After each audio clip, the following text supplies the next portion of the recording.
Nous sommes le samedi 30 juillet 2022. Mesdames et messieurs, bonjour et merci de regarder RTI en, c'est le 6h30. Le directeur général d'AXA, un groupe spécialisé dans l'assurance, s'intéresse à la Côte d'Ivoire. Il entrevoit aussi des investissements dans le domaine de la santé. Thomas Bourberl a été reçu vendredi par le Premier ministre. Patrick Achi a aussi accordé une audience à son homologue de la République du Congo. Avec Anatole Koliné-Makosso, les échanges ont porté sur le renforcement de la coopération entre Yamoussoukro et Brazzaville. Tous les détails dans ce reportage d'Alexis Outraogo. C'est l'une des retombées de la récente mission du Premier ministre au Forum économique mondial de Davos en Suisse. La visite en Côte d'Ivoire du patron du groupe AXA, spécialisé dans l'assurance. Le pays est en grand développement, notamment sur une partie qui nous concerne beaucoup, la santé, et on veut vraiment discuter ensemble qu'est-ce qu'on peut faire ensemble pour développer la santé en Côte d'Ivoire. Depuis sa création en 1985, le groupe s'est imposé comme une référence mondiale présente dans 64 pays, avec près de 107 millions de clients. On a certainement un grand focus sur la santé en Afrique en général.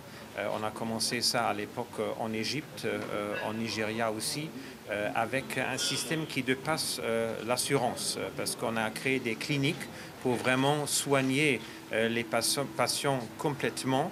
Et ça a beaucoup plu aux patients, et en plus on aide les pays de construire une partie de l'infrastructure médicale. Autre audience, un peu plus tard en journée, c'est accordée à Anatole Koliné-Makosso, Premier ministre congolais. Invité à assister à l'inauguration de l'Agropole Nord mercredi dernier à Sinématiali, le chef du gouvernement congolais veut s'inspirer de l'expérience ivoirienne pour optimiser la réussite de ses projets agricoles et ainsi assurer la sécurité alimentaire ainsi que la transformation des productions congolaises. Au moment où notre pays engage une transition économique qui consiste à partir du tout pétrole à une économie diversifiée, la Côte d'Ivoire nous semble être l'exemple même à suivre pour réussir cette transition économique. J'ai été frappé par l'initiative ivoirienne de l'Organisation des États généraux avec l'accompagnement de l'UNESCO, et nous avions lancé aussi ce chantier. J'avais besoin quand même que nous puissions échanger sur la manière dont cette initiative a été conduite. Le Congo entend ainsi réduire sa dépendance aux importations de denrées alimentaires et accroître les exportations de production agricole. Une délégation d'investisseurs allemands séjourne en ce moment dans notre pays. Elle a été conduite par le général Philippe Mangou chez le président du CESEG, le Conseil économique, social, environnemental et culturel, le docteur Eugène Aka Awele. En toile de fond, il s'agit d'une prospection pour de futurs investissements. Le commentaire de Michel Digré. Après sa récente visite à Berlin, en Allemagne, le président du Conseil économique, social, environnemental et culturel reçoit la délégation d'investisseurs allemands. Des hommes d'affaires conduits par l'ambassadeur de Côte d'Ivoire en Allemagne, le général Philippe Mangou. Plusieurs projets ont été abordés lors des échanges dans le domaine de la santé, la construction, la production de caoutchouc. Pour nous, il est clair qu'ici en Côte d'Ivoire, nous avons trouvé un pays dans lequel nous pouvons investir. Faire des affaires pour l'avenir, c'est ce qui compte pour nous. Cette visite répond à la vision du président de la République, Alassane Ouattara, qui est de permettre à la Côte d'Ivoire d'avoir une économie forte en attirant plus d'investisseurs. Depuis 2021, nous faisons venir des investisseurs tant de la République tchèque que de la République allemande. Cette fois-ci, nous sommes également venus avec les mêmes investisseurs. Le président du CESEC, le docteur Eugène Aka Awele, a salué l'initiative prise par l'ambassadeur de Côte d'Ivoire en Allemagne. Le CESEC, en tant que chambre consultative, est disposé à appuyer les différents projets. Son Excellence l'ambassadeur Philippe Mangou, ambassadeur de Côte d'Ivoire en Allemagne, qui nous donne cette opportunité d'échanger avec des investisseurs allemands dans tous les domaines. Et incontestablement, c'est une opportunité que la Côte d'Ivoire doit saisir dans sa marche vers l'émergence. Dans les mois à venir, plusieurs autres investisseurs viendront en Côte d'Ivoire rencontrer les autorités compétentes pour de possibles investissements. Autre chose, à présent, la semaine nationale de la propreté va démarrer à partir du 1er août prochain. Le lancement officiel a eu lieu hier vendredi dans la commune d'Abobo. C'est le ministre de l'Hydraulique, de l'Assainissement et de la Salubrité, Bouaké Fofana, qui a donné le coup d'envoi de l'édition 2022. Le ministre de la Construction, du Logement et de l'Urbanisme recommande aux maîtres d'ouvrage de s'attacher des services des professionnels du bâtiment. Une adresse faite hier vendredi au cours de la première université de l'immobilier. Bruno Nabagné-Koné s'est prononcé sur plusieurs thématiques, dont l'incivisme des propriétaires, la méconnaissance des règlements et la problématique des effondrements des immeubles. On en parle avec l'ancien Bakayoko. La question des effondrements d'immeubles reste un débat d'actualité. Les causes sont là, des maîtres d'ouvrage préoccupés à minimiser les coûts, en surfant sur la qualité des matériaux de construction, des entrepreneurs omnibulés par les économies substantielles qu'ils veulent sur le dos du maître d'ouvrage, et les services techniques d'État quelquefois mis à l'index. Bruno Nabagné-Koné a réitéré la nécessité d'appliquer la réglementation, une réglementation sans ambiguïté. En Côte d'Ivoire, avant toute construction, les plans doivent être approuvés par un architecte. Et dans le cas des immeubles de plus de 2 étages, le propriétaire qui fait office de maître d'ouvrage doit également être assisté d'un ingénieur conseil et surtout faire viser son chantier par un bureau de contrôle privé. Je rappelle donc le recours obligatoire à un architecte agréé pour toute construction en milieu urbain et l'obtention préalable d'un permis de construire. Là aussi, pour toute construction en milieu urbain.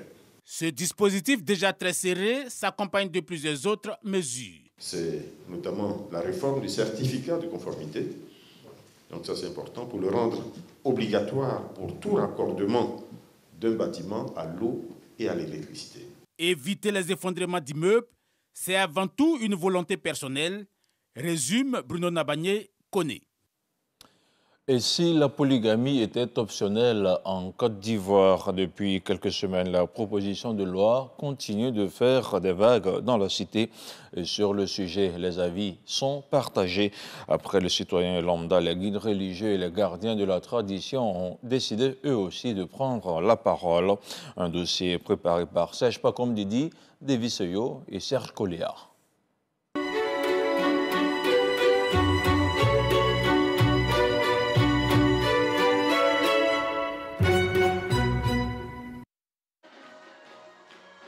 Centre missionnaire de la parole révélée, un des nombreux lieux de culte de la commune de Cocody.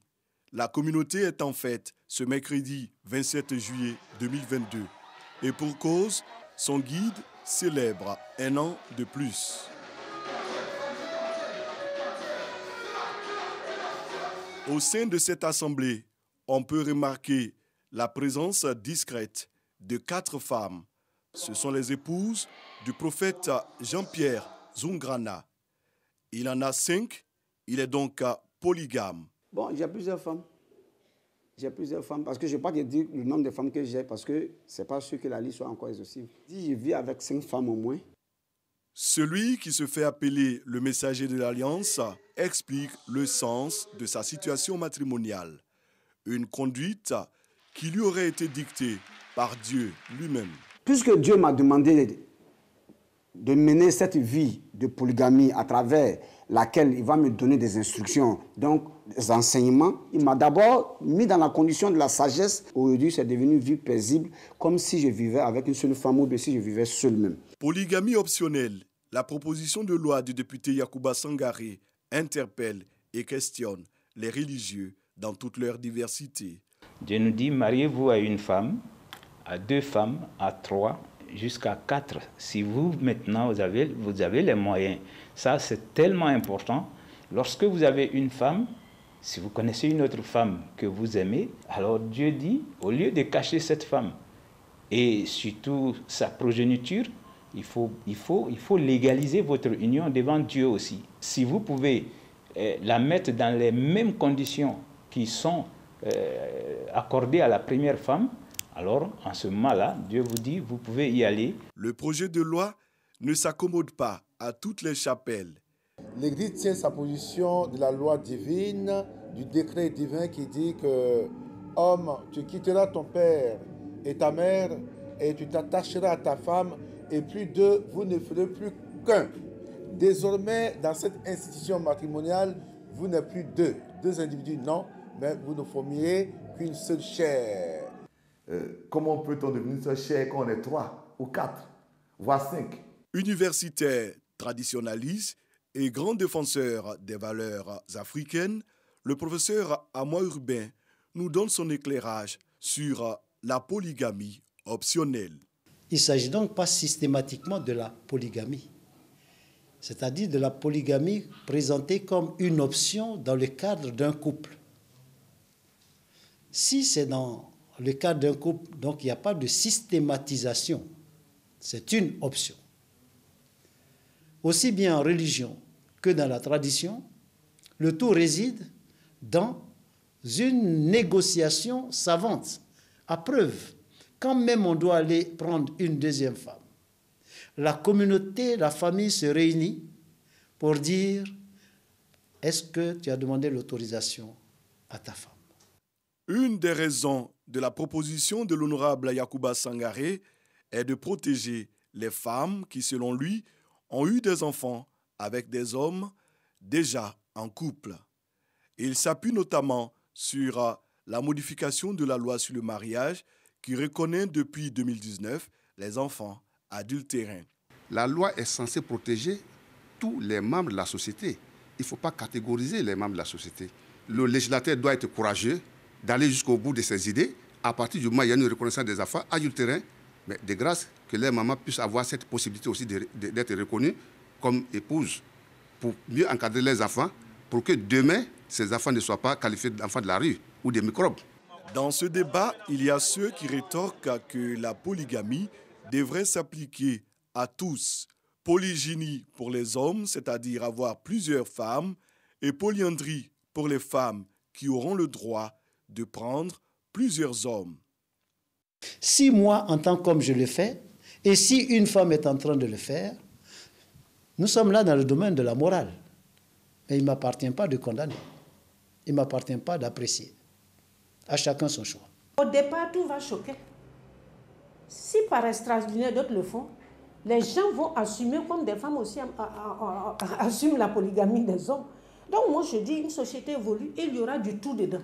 Il y aura des femmes qui vont le faire pour dire, je vais montrer aux hommes que je peux m'amuser avec des hommes aussi. Si elles le font, elles vont assumer. Mais ça sera difficile. Comme on peut le constater, les débats sont animés et conduisent parfois à des perspectives qui pourraient bouleverser les habitudes de vie. Pour l'heure, nous en sommes au stade de proposition. Une proposition qui sera certainement passée au peigne fin par le Conseil constitutionnel. Un mot de santé à présent avec le point de la situation de la COVID-19. Le ministère de la Santé, de l'Hygiène publique et de la couverture maladie universelle a enregistré vendredi 62 nouveaux cas de COVID-19 sur 1125 échantillons prélevés, soit 5,5% de cas positifs, 39 guéris et 0 décès. À la date du 29 juillet, la Côte d'Ivoire compte donc 85 253 cas confirmés, dont 84 254 personnes guéries, 811 décès et 188 cas actifs. Le nombre total d'échantillons est d'1 578 434. Le ministre de la Santé, de l'Hygiène publique et de la couverture maladie universelle invite toutes les personnes de plus de 12 ans à se faire vacciner dans le centre dédié. Il rappelle que le vaccin contre la COVID-19 est gratuit et volontaire. Santé toujours, un film documentaire pour sensibiliser contre le cancer du col de l'utérus. La projection de la version française s'est déroulée il y a quelques jours et c'était à l'Institut français d'Abidjan, une initiative du Programme national de lutte contre le cancer qui entend ainsi vulgariser l'information pour sauver le maximum de vies.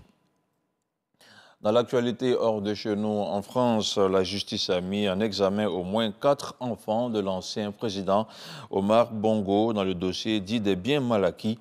Ils sont poursuivis pour recel de détournement de fonds publics, corruption active et passive, blanchiment et abus de biens sociaux.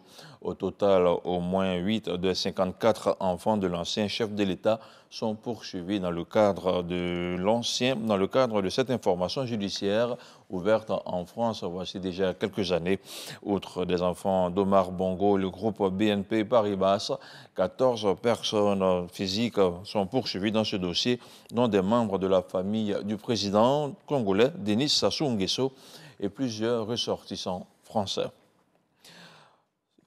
Le premier décès hors Afrique de personnes contaminées par la variole du singe ont été annoncés hier vendredi à quelques heures d'intervalle par l'Espagne et le Brésil. Selon l'OMS, plus de 18 000 cas ont été détectés dans le monde depuis le début de la maladie en mai dernier, en dehors des zones endémiques en Afrique. La maladie, il faut le signaler, a été signalée dans 78 pays et 70% des cas sont concentrés en Europe et 25% dans les Amériques, a précisé mercredi le directeur de l'OMS, le docteur Tedros Adhanom Ghebreyesus. Et c'est la fin de ce 6h30. On se retrouve à 10h pour un nouveau point de l'information.